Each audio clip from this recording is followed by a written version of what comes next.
Welcome, everyone. This is eBooks for All, as you can see on the screen. I am very glad to introduce Jennifer Lewis of Indian Knoll Elementary School. Jennifer Lewis has been an educator for 24 years and is currently the media specialist at Indian Knoll Elementary School in Canton, Georgia.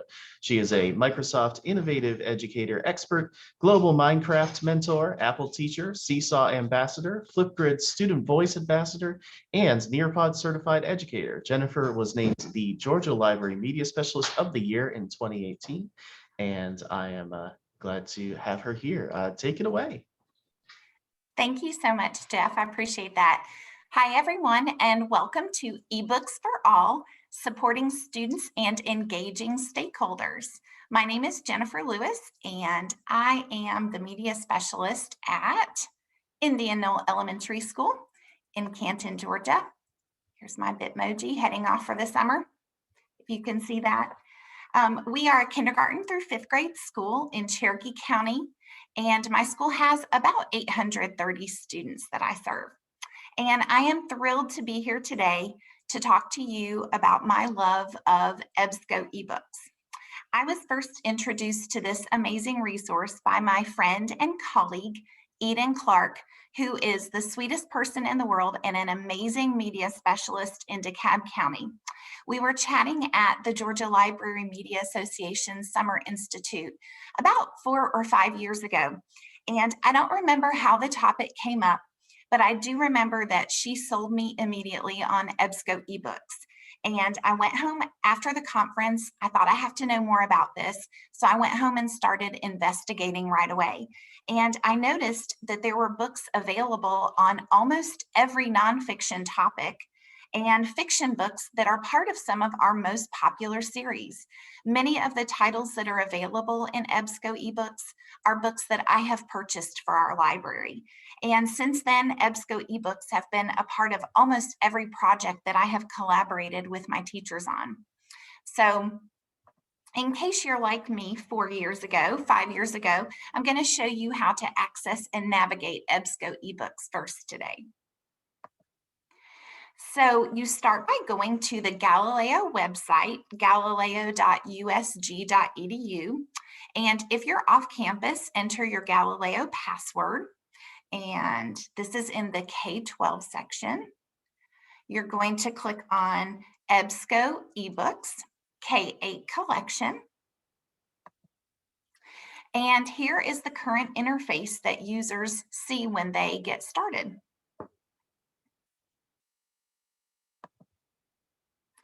When you select a book, the page gives information about the title, including copyright date, publisher, a summary. Whoops, sorry, did not mean to go to that slide. There we go. And often a Lexile score, which can be used as a starting point for matching books to readers. So to open the book, you just go up here to where the arrow is pointing, where it says PDF full text. Sometimes that says EPUB full text instead. And then when you open the book, there are several options to customize your reading experience. And one of that is over here. Let me minimize this so you guys can see that a little bit better. I'm sorry about that. You can use the table of contents on the left side to go straight to a specific chapter in the book. You can turn the pages using the left or right arrows down here at the bottom. You can increase or decrease the size of the pages. That's right here, so that you can see more text or less text on a page. Or you can use this pop-out icon in the bottom right corner, which does this, so that you're only seeing the book itself on the page. And this can be very helpful for readers who are easily distracted by excessive text. It helps them just focus on the book itself. So one of my favorite features of EBSCO ebooks is the ability to create a permalink for each ebook. To get a permalink, you just click on this permalink button and then copy the link that pops up. And some things you can do with this permalink include inserting the link into your website or learning management system. You can email it directly to a user. You can create a shortened URL for it, which is helpful if you're posting the link on the wall in the classroom or media center and users have to actually type in the website. It saves them a little time. Or you can create a QR code for the link. The permalink takes the user directly to the book if on campus, or it prompts the students to enter the Galileo password if they're off campus. And I've learned that the permalink that you create is unique to your district's login. So I can share anything I create with a permalink with others in my district. And I'll share more about the permalinks in just a little bit. So I mentioned earlier that there are a lot of nonfiction titles available from publishers whose books are already in a lot of elementary media center collections like Capstone, Bellwether Media, and Abdo. There are also many fiction series, and I have a few tips to help you find the books that you're looking for. To find a book, of course, the easiest way is to use that search bar right there at the top. But once you search, you can refine your results by date of publication, publisher, subject, and language. And that's going to be over on the left side where you see that purple arrow pointing. However, once you find a book that works for your purposes, you can also search the name of the series to see if there are more books from that series. When helping a second grade class gather resources for research on animals recently, I came across this book about aardvarks that was absolutely perfect in reading level and length.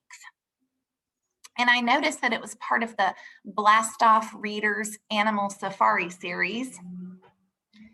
So I searched Blast Off Readers Animals and saw that there are 111 books in this series available in EBSCO ebooks. And I've used this trick many times to find multiple books that work for various units. So it just helps expand your search a little bit. Now, these books were so popular with my students that I created some files to make it easy for students to access the books.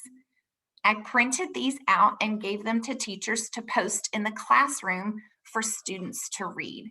So you can see that I have a picture of the book cover and also a QR code for each. And students can either, depending on what type of device they're using, they can just click on top of the book cover to go to the book, or they can scan the QR code. So this was, my students love animal books. They cannot get enough animal books. And this was a great way to increase the amount of animal books that they have to read, not just what we have in the library. We do not have 111 Blast Off Reader animal books in our Media Center collection. So this is a great way to get extra books to the kids. Although EBSCO ebooks are mostly known for nonfiction titles, there are quite a few popular fiction books available as well. And last summer during the pandemic, I searched through every single children's fiction title for popular fiction series, and I found a ton, including Diary of a Wimpy Kid, Diary of an 8-Bit Warrior, Big Nate, Phoebe and Her Unicorn, and a lot of different capstone fiction titles. So I have a complete list of those. I'll be sharing that with you in just a few minutes too. So here are some of the benefits of using EBSCO ebooks. First, these books are completely free as part of Galileo. After we missed out on 2 book fairs because of the pandemic, I did not have nearly as much money to spend on books as I usually do. And so EBSCO ebooks really became my go-to this year. Anytime I had a teacher request, I couldn't just go to Follett or Bound to Stay Bound to see what they had and order those books. I didn't have the money to do that. Not only that, sometimes when teachers request books, you just don't know if they're going to be used or how much they're going to be used. Using EBSCO ebooks does not impact my budget at all. Another benefit is the ease of use. The ebooks are very simple for all students, including my kindergartners, to navigate. And the permalinks allow you to link books in your learning management system or create a QR code for students to get to the books quickly. And once they're there, they have no problems figuring out how to use them. So the third benefit is access. This past school year, We started school face-to-face on August 2nd, but my district gave parents the option to have their children learn from home. At the beginning of the school year, we had about 25% of our students who were digital learners. Although I offered after school checkout hours for these students, very few of them actually came in to do that. Their parents didn't want them to be in the school building. They didn't want them to handle materials touched by other children. One of my students that came back this year as a face-to-face learner in January, the first time he came into a library, I asked him what I could help him find, and he said his parents wouldn't let him check out books. So this provided access to ebooks for students no matter where they were learning at home or at school.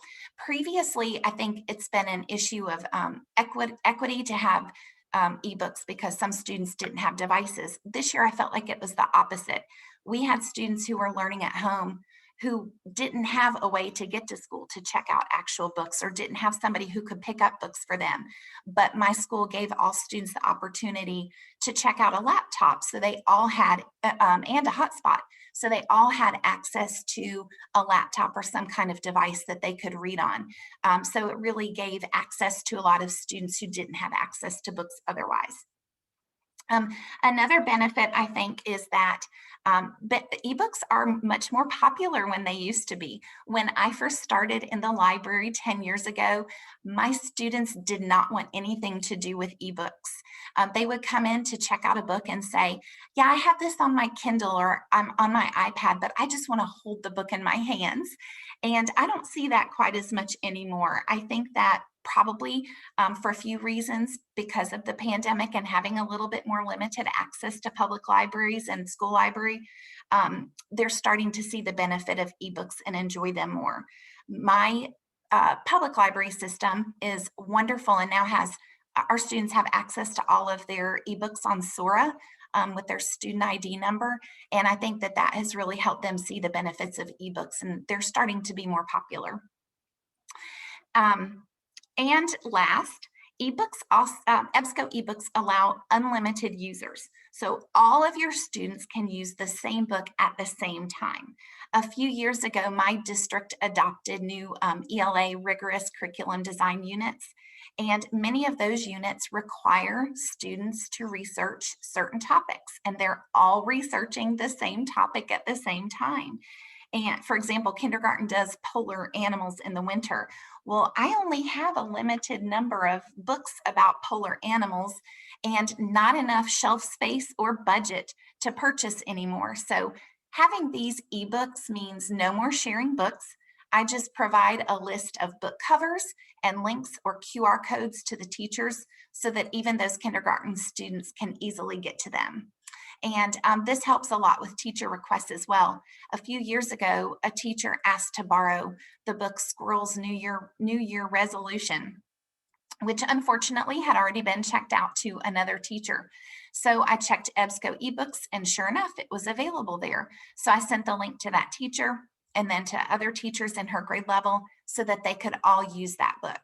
So EBSCO has become my first place to look for books that I need in a pinch. Okay, so now I'm going to share how I curate titles from EBSCO and share them with my students and teachers. In my district, we use Follett Destiny for our library catalog and circulation. And for me, learning about EBSCO ebooks coincided with Follett Destiny rolling out collections in Destiny Discover. Collections is part of Destiny that allows any user, student, teacher, media specialist, to curate resources. So once you've created a collection, you can generate a link to share that collection. You can also teach students how to access collections when they log into Destiny. As a media specialist, I'm asked all the time to locate resources that are appropriate for the age and reading level of students that I work with. Destiny collections and EBSCO ebooks are a perfect match for this. For example, in my district, fifth grade students research 2 historical figures and compare and contrast their lives and their contributions to society. Students can choose from pairs like Rosa Parks and Martin Luther King Jr., or Louis Armstrong and Langston Hughes. So a few years ago, I created a collection for each of the pairs that students could choose from. I searched for all of the books available in EBSCO and I added them to a collection. And for these collections, I also included some useful websites and physical books from our library collection. Then I invited all the classes in to teach them how to access the collections and how to navigate the EBSCO ebooks. So a few days later, it made me so happy to stop into a 5th grade class to deliver some books. And I saw that the kids had the collection pulled up and they were using the EBSCO ebooks, reading them for their research. So I love that so much. One thing I noticed though, with the first collections I made, is that when I pulled an EBSCO ebook into the collection, there was no graphic, just the box that looks like the login box right there. So the next collection I created was for 3rd grade when they studied rocks and minerals, and I learned how to add pictures of the book covers to make the collection a little bit more appealing. And this is the finished product. So each of these tiles links to a different ebook. Students just click on the tile to go straight to the ebook. To add the book cover, I just save a picture of the book cover, usually from the Goodreads website, and then click on those 3 dots that the arrow is pointing to and select Edit. And then I go to number 2 where it says image and upload the image from wherever I have it saved. And that slider allows you to change the view of the image. I try to move the slider all the way to the left so students can see as much of the book cover as possible. And I keep all of my collections color coded. So each grade has a color. So my 3rd grade students, I tell them to go look for the green collection so that they'll know what's for them. One day I was packing up to go home for the day and one of my 4th grade teachers stopped in and she said, I need all of your books on clouds. And I said, okay, well, I can be happy to get those for you tomorrow. And of course she needed them the next day. So I told her, no problem, I've got you covered. So I went home and I made a collection of ebooks about clouds for her and texted her, I emailed her the link, texted her and said, check your email. And then she had what she needed. And creating a collection, that collection took me maybe 15 minutes, but I didn't tell her that. Another way I share EBSCO ebooks with teachers and students is by creating documents in PowerPoint. I have made many of these files to make it easy for my students to access the collections. One of the first ones I created was for a 5th grade class. The teacher had discovered some of these Toy Trailblazers books that we have in the Media Center, and she book talked them to her students. So then, of course, all of her students wanted to check them out. But unfortunately, we only had a handful in our library, not enough for all of the students who were interested. I noticed that the publisher was Abdo, so I looked at EBSCO ebooks, searched for Toy Trailblazers, and sure enough, 5 of that series are in EBSCO. So I created this for her class to give them more options to read. In PowerPoint, I sized the slide to 11 by 8.5 and included 2 ways to access those ebooks. So students can either click on top of the picture of the book cover or they can scan the QR code. So to create these, first I saved the images of the book covers and then inserted them into the document. I linked each picture to the book using that permalink I mentioned earlier, so that if students click or tap on the book cover, it takes them directly to the book. Second, I created a QR code for each of those ebooks using the permalink. You can use any QR code generator for this. If students have an iPad or a parent's phone, then they can scan the QR codes to take them to the books. So it really just depends on what kind of device students are using as to which option is better, but they have options. And 2 options makes it easier for them to access those books. I mentioned earlier that I went through all of the fiction titles looking for popular series last summer. So I created a file kind of similar to this for each one. Once I started creating a few files, I had templates that I could adapt for new series. And I tried to make these visually appealing by including pictures of the characters and matching the fonts that are on the actual book covers to the fonts that I used. You may have noticed the background paper in the animals ebooks collections that I shared earlier. So I just selected format background in PowerPoint and then inserted those background papers. And I have posted all of these in my learning management system course for students.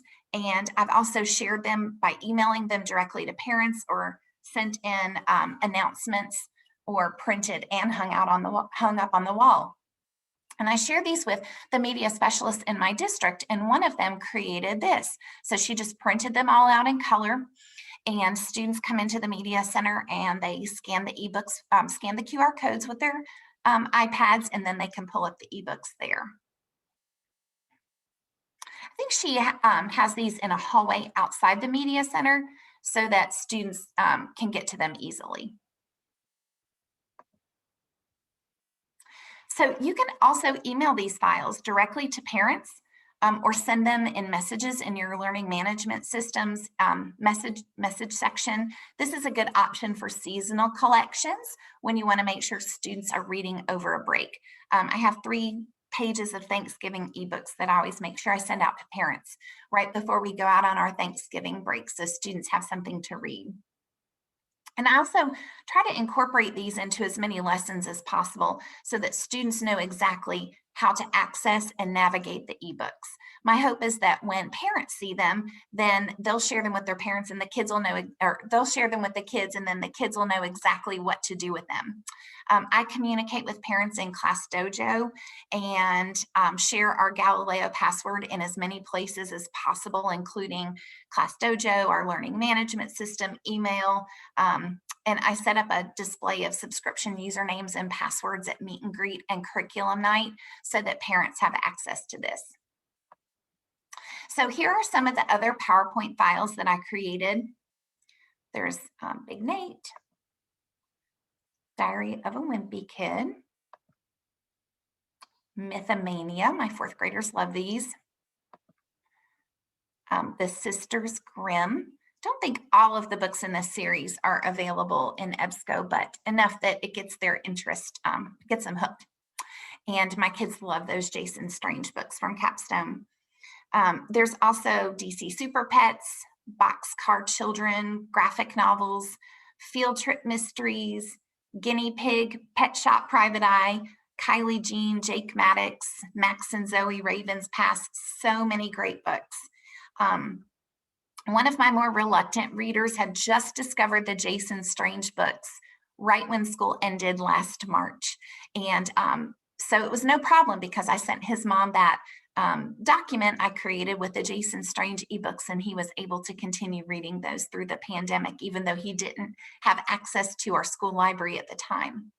So if you would like to use any of these, you can click on the link that is in the presentation. I think that Joy is posting that in the Sched app.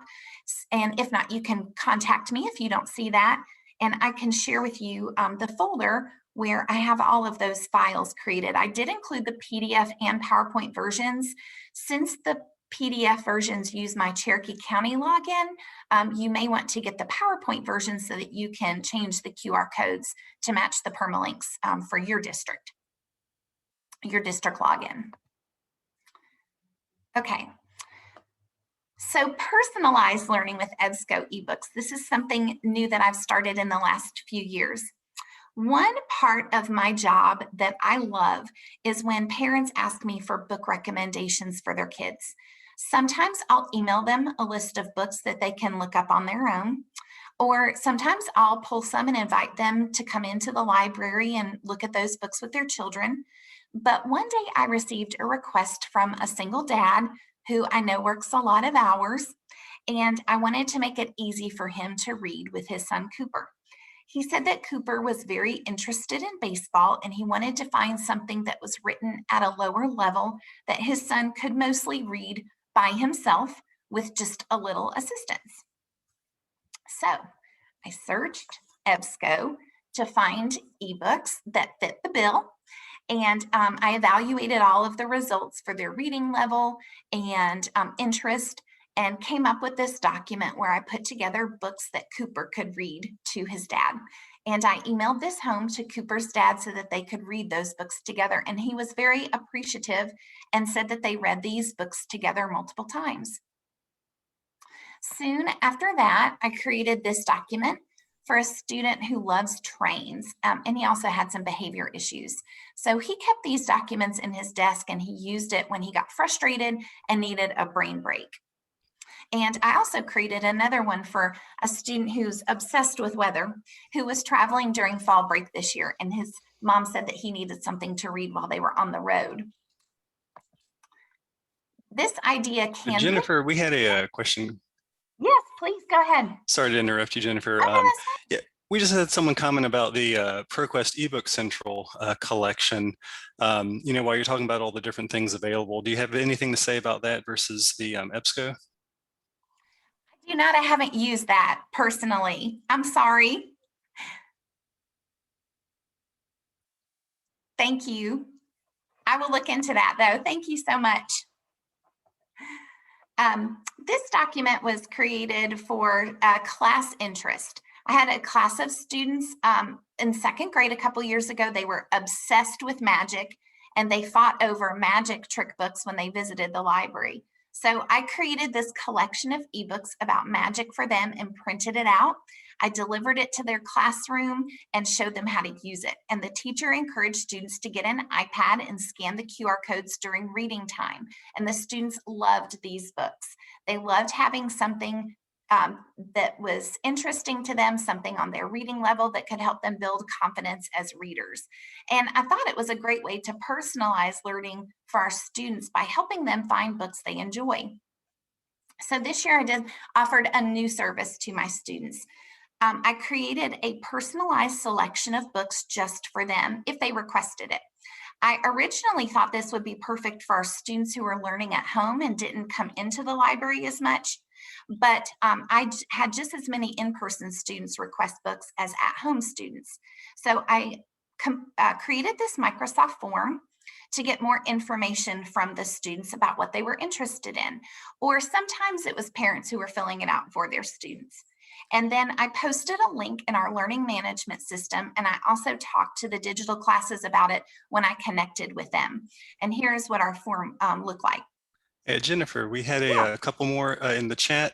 One, Laurie just said that she loved the personalized compilations and especially for printing out. Might want to look at that comment later. Also, a question about training up front, for accessing these collections. Do you do anything, I guess, maybe more general than just, the ebook organization to, I think, more general training about accessing Galileo? That is a great question. I really try to just incorporate it into as many lessons as possible. I found that sometimes when I do something as part of orientation at the beginning of the year, it doesn't always stick with kids when they need to know it later in the year. So I just try to incorporate this into as many lessons as possible, usually one at the beginning of the year if I can, so that students are just familiar with using the ebooks and know how to navigate them. So that was a great question. Thank you. Okay, so this is my personalized book recommendations form. And this question says, what is your approximate reading level? I noticed I did give the option no preference. When students come into my library, I don't require them to check out books on their reading level necessarily.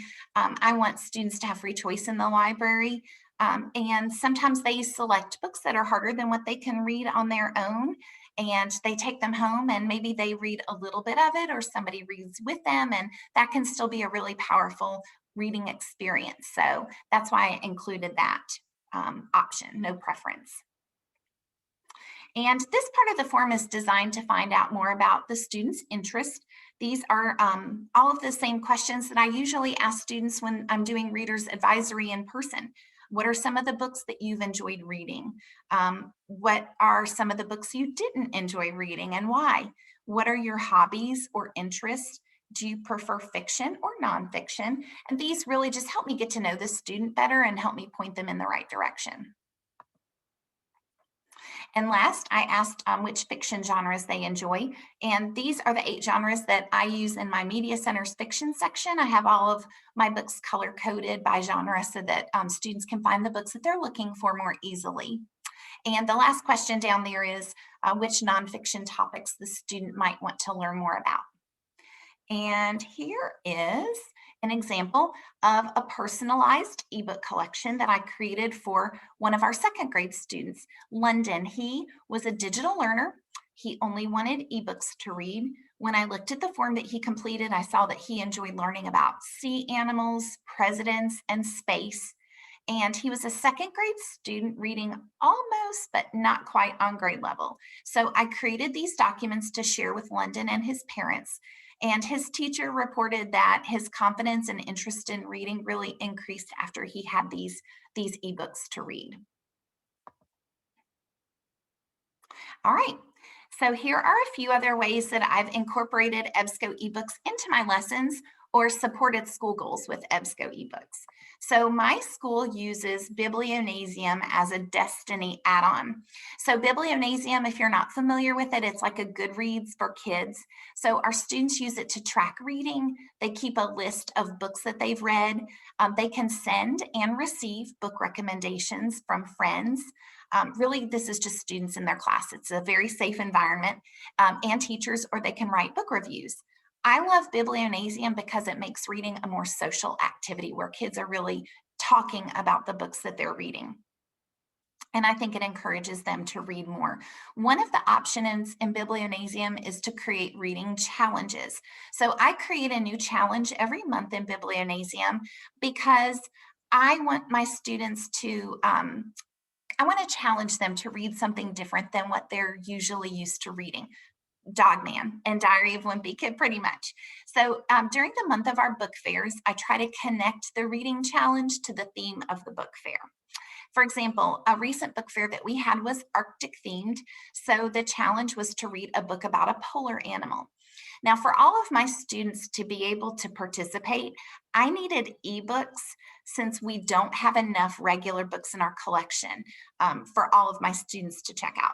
So I created this Destiny collection and I posted the link in Canvas for students to access. Students also know how to get to Destiny collections from Destiny.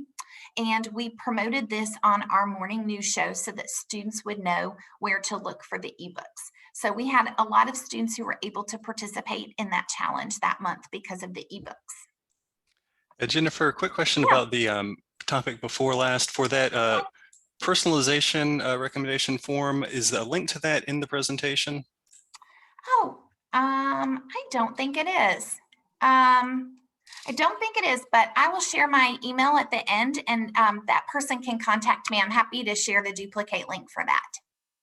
Just a quick follow-up question. I know that a lot of these links, especially with the QR codes, are probably linked to the school and somewhat connected to what access those kids particularly have.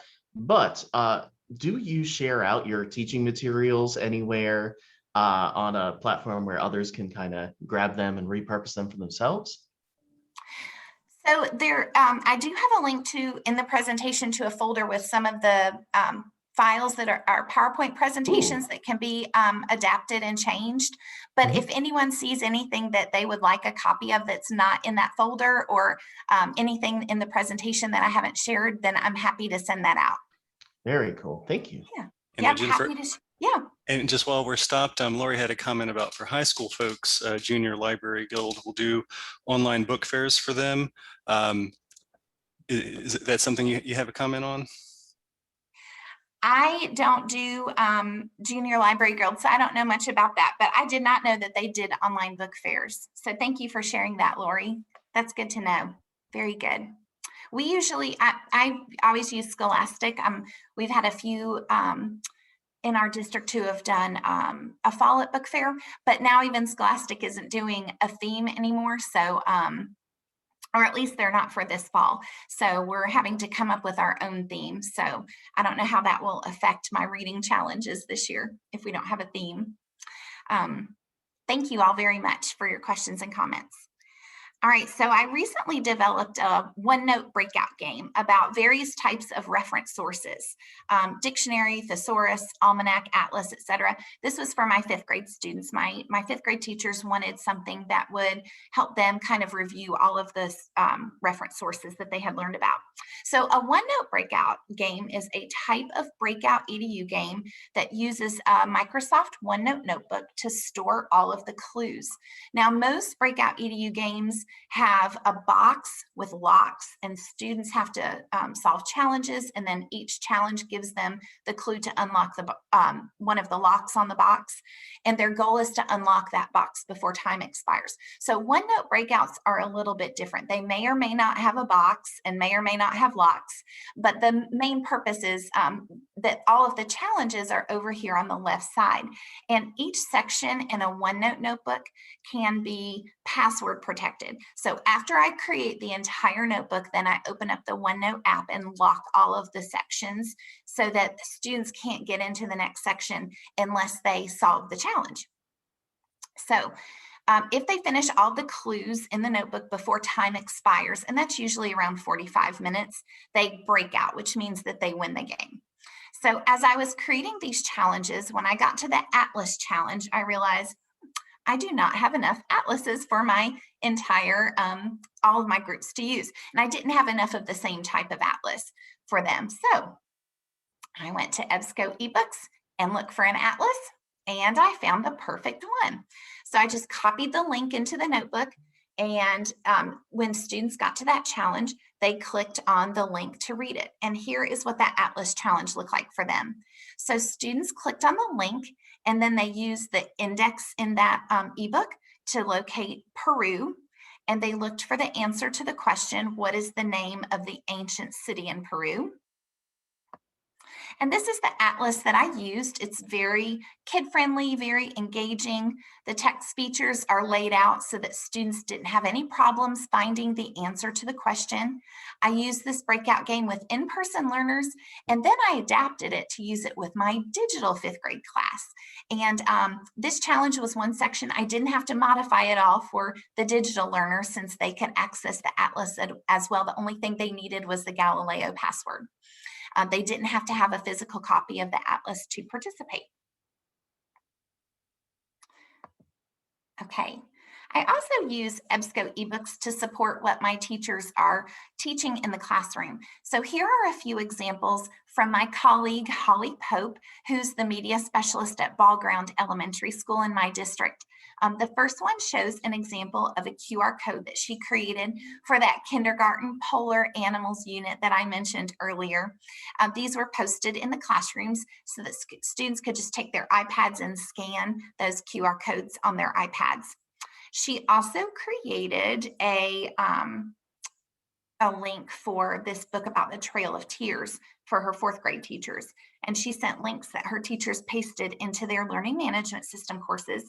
And then down here at the bottom is one that she shared with her second grade teachers earlier in the year when they were studying types of matter in science and also nonfiction text features. So this book was connected both science and ELA standards. They were looking at their the text features in that book.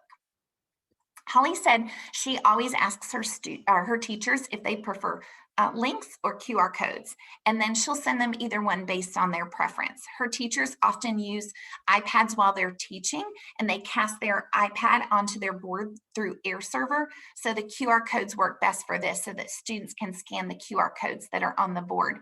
My friend Eden, that I mentioned earlier as the inspiration for this presentation, she told me last week when I saw her at Summer Institute that she uses bit.ly URL shorteners, and that allows her to see how many times the link was used so she can get some analytics on what she sends out to teachers. Okay, so now I am going to share with you some projects I have done with EBSCO eBooks as kind of the starting point. So a few years ago, one of my fifth grade teachers introduced her students to the world of choose your own adventure books. Now, these were super popular when I was a kid, but I didn't have too many in our library collection, and I really wanted to capitalize on their interest. So I checked EBSCO eBooks, and I found several choose your own adventure series, including You Choose Survival and You Choose History. Those are from Capstone, and Up to You from Calico.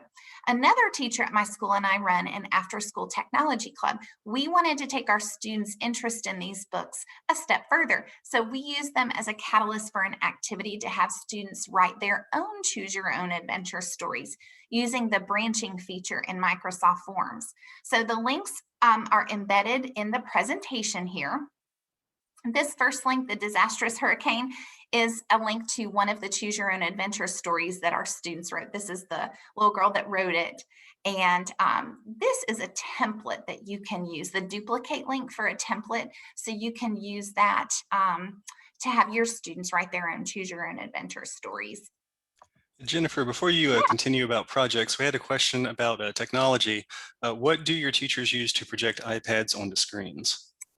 Great question. That is Air Server. They use Air Server for that in our district. The ones that have Promethean boards. I have a ViewSonic panel, so it syncs automatically my iPad and my panel, but the ones that have Promethean boards use Air Server. Thank you.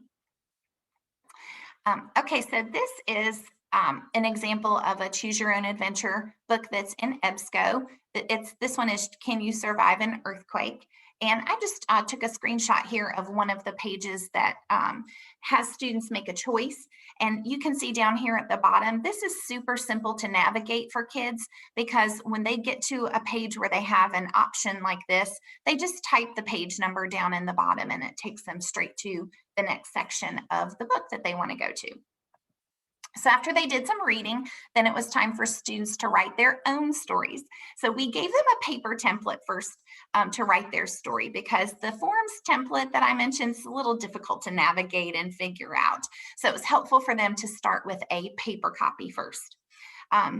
So then we shared with them that duplicate link to the forms template where they input their text, and then we collected all of their links and put them on a page in our learning management system course so they could read each other's stories. And this was so much fun for them, because each story can be read several times by choosing a different path each time. So here is the student that Aya, this is the story that she wrote. It's based on the Hurricane Dorian that hit the Bahamas in 2019. And the opening says, "You are stuck in Main Harbor in the Bahamas. Hurricane Dorian has landed and you have only one chance of hope. Will you survive?" Okay, and then the first question says, "You are stuck on the roof of your 6-story apartment building. It has flooded to about 2 floors of your apartment building. You see a big building nearby. Will you jump to get on it or not?" So your 2 choices here are I'm jumping or I'm staying on my building. And if you choose I'm jumping, you're directed to question 2, which says you jumped, you made it. While you are congratulating yourself, you see a woman and a baby on a balcony down below calling for help. Will you help them or not? And your 2 choices are I'm staying or I'm going to save that woman and baby so I can be remembered for it. And if you choose I'm going to save that woman and baby, then you're directed to another question that continues the story. It says, you grabbed a piece of rope and slid down the rope to get the woman and the baby. The woman then climbs the rope and gets on top. You follow. When you get to the top, the woman thanks you and gives you a loaf of bread. Will you accept the gift or decline? And your choices are, I'm so hungry, I can't decline, or I'm refusing since there are a lot of people right now not eating food. If you choose I'm refusing, then you're directed to another question which continues the story. It says, you refused. You then ask the woman her name. Her name is Samantha. She told you that this is her apartment. She then said that there was a lifeboat always next to her room.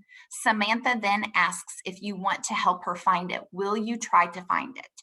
And your choices are, no, I'm not good at swimming underwater, or I will go get that lifeboat and save our lives. And I will stop there and let you read the exciting conclusion later on if you want to. Remember, that's linked in the presentation. Okay, Here is another example of a project that we used EBSCO eBooks as our starting point on. I collaborated with one of my third grade teachers on a research project in which students researched the explorers and their social studies standards. They used the ebooks available in EBSCO for information, and the teacher and I put links into our learning management system for students to access those ebooks. Then students completed graphic organizers to take notes about what they learned, and students selected one of those explorers and created a Chatterpix about that person. Chatterpix is an app that lets you upload a picture and then use your finger to draw its little mouth on and then give a voice to that character. So our students uploaded pictures of the explorers. Then they wrote a short script based on their research, and we had to spend time talking about the difference between first person and third person, since they were kind of taking on the persona of the explorer in the Chatterpix. And then they recorded, and then they uploaded their completed videos to Flipgrid so that they could see each other's videos and of course leave comments for each other. And here is the Chatterpix that Elliot created about Henry Hudson. And you're going to hear him say, no one knows what I look like. And that's because we talked about how these explorers lived before cameras. And so nobody really knows for sure if the paintings are an accurate depiction of what these people look like. So here is his Chatterpix. I am Henry Hudson, and my crew betrayed me and my son and left us out in the ocean. And then they went back without me, and I was never seen again. Nobody knows what my face looks like. And I am Henry Hudson! That's definitely one of our more dramatic students there. With his Chatterpix. Oops, there we go. Okay, now this is a project I collaborated on with another one of my teachers a few years ago. Now this was a third grade teacher, and our third grade standards have since changed, but I feel like this idea could be adapted for any number of standards. So third grade previously studied ancient civilizations, and the teacher and I located EBSCO ebooks about the different ancient civilizations they were studying. So the teacher placed the students into heterogeneous groups and went over all of the directions for them. The students worked together to complete a pre-reading anticipation guide. So that's going to be right here. This was their before reading. They had to say true or false to all of those statements. And as they read at the end of each chapter, they stopped to answer questions.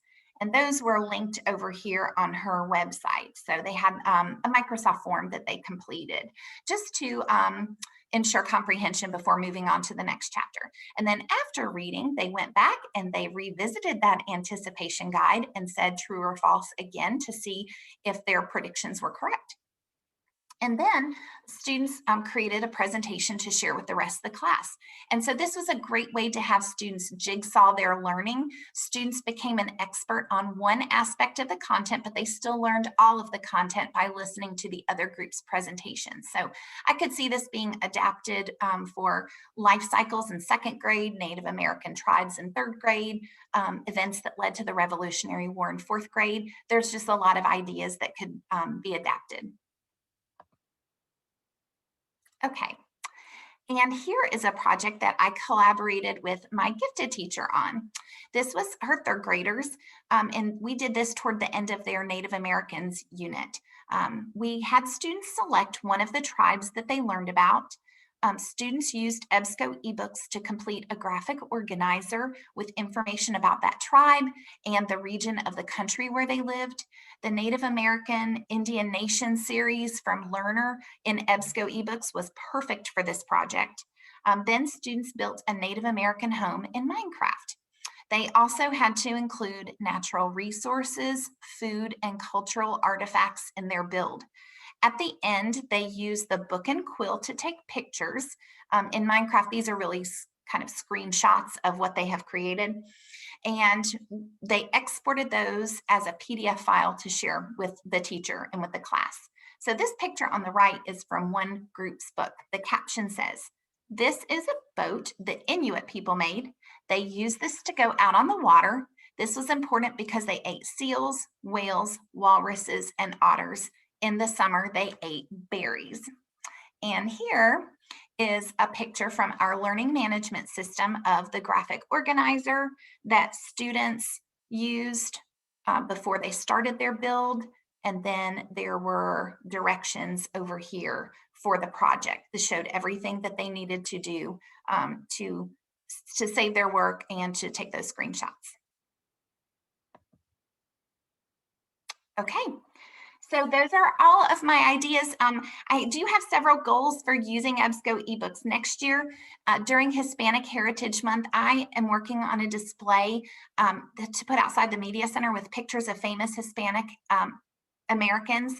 And then I want to include QR codes that link to EBSCO eBooks about each of those people. And I envision students coming down to the Media Center with their iPads and doing a scavenger hunt to learn more about these people and their contributions to our country. I'd also like to do a similar thing with our book fair theme. I know I said Scholastic doesn't have themes, but we're going to go with trains for this fall. So I'd like to do that with my book fair theme.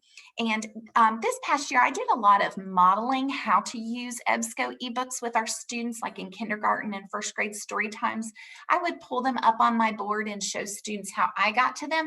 But it wasn't until much later in the year that students actually had the opportunity to put their hands on an iPad and pull them up. So I'd like to really start that earlier in the year with my youngest students.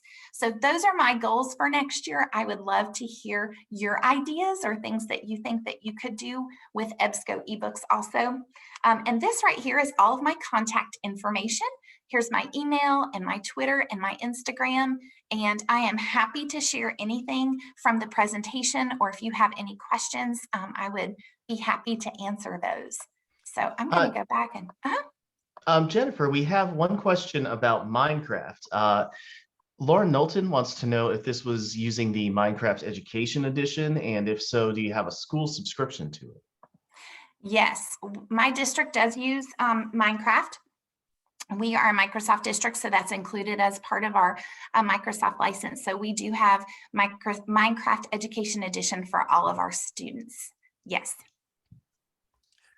And Jennifer, I just, you mentioned earlier about using links and having them work within your system. So just for everyone, there was a little discussion in the chat about a little further about that. I don't know if you have any suggestions for, what anyone can do to a workaround to share more widely. And also mention, I think at this point, since we're open for questions, everyone can unmute themselves. Is it okay if we allow people to unmute for a discussion, Jennifer? Yes, please. I would love that.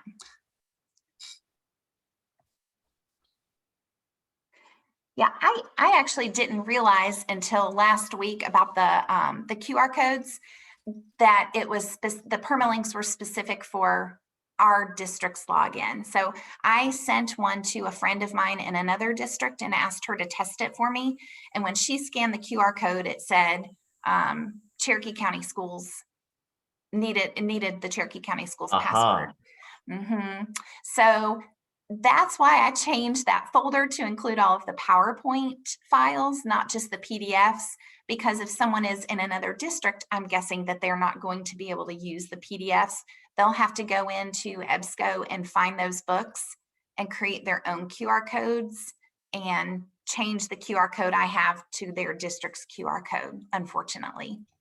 So let's say that you wanted to find a particular title in EBSCO eBooks because you wanted to get your school's permalink. How do you go about searching for a particular book in that interface? What's the easiest way for you? Just go up to the search bar at the top and type in the title that you're looking for, and it should pop right up. Excellent. So yeah, it's super easy. I don't think it would take people much time at all to customize those files for their school district, to generate the QR codes and save them and pop them into the files. So I think it would be a pretty simple process. So hopefully having those PowerPoint files would give them a starting point then. Very cool. Any other questions? And Lori just asked about sharing this presentation, whether or not you're on Danita Hinckley's listserv. Oh, yes, I am on that listserv. Is she saying to share it on there? She wants me to share it on there? Yeah, I think so. Okay. Yes. I can put it in there. Yes. Anything else? I can't Yep, figure just out a how to little discussion going on about why this is, why schools have particular things. I think a big part of it, and Russell, you can correct me if I'm wrong here, but authentication really makes sure that your school has, that the people who are in your school are actually in your school and they have access to the stuff that that school has access to.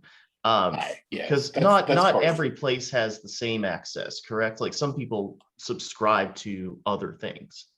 Well, without getting into this is Russell, not getting into the deep depths of it. Mhm. All institutions have the same core content, but the password allows us for different districts. If you all purchase something locally, you can have that material in Galileo, and thus we want to be able to authenticate just your students to that content. So, but yes, that's a part of it, and the statistical part of it is another reason we're able to track statistics by school system by authenticating at the system level.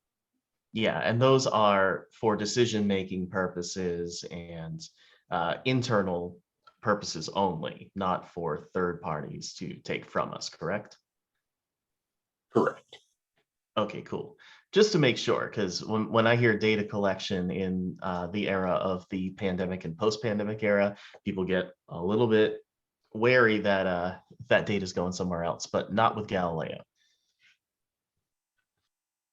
All right. Well, thank you all for being here, and thank you so much to Jennifer Lewis for her wonderful presentation.